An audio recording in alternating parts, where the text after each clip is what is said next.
కళ్యాణ్ని ఓడించడమే లక్ష్యంగా బరిలోకి దిగారు కొంతమంది నాయకులు వైసీపీకి సంబంధించి. అందులో ఒకరు ముద్రగడ పద్మనాభం.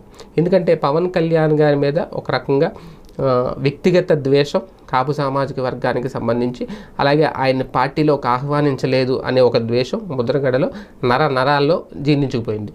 ఖచ్చితంగా ఆయన్ని ఓడిస్తేనే ఆయనకు ఇప్పుడు ఉపశమనం. ఖచ్చితంగా పవన్ కళ్యాణ్ ఓటమి పాలైతేనే ముద్రగడకు రిలీఫ్ వస్తుంది, లేకపోతే మాత్రం ఆ ద్వేషం అలాగే కంటిన్యూ అవుతుంది. అందుకే ఆయన తాజాగా కొన్ని సంచలన వ్యాఖ్యలు చేశారు. ఎట్టి పరిస్థితుల్లో ఓటమి పాలవుతారు పవన్ కళ్యాణ్, అవ్వకపోతే కనుక తన పేరు మార్చుకుంటాను అనేది.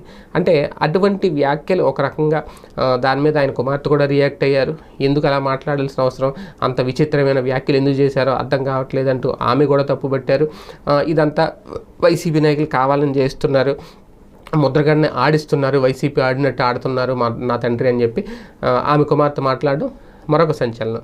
అయితే ఇక్కడ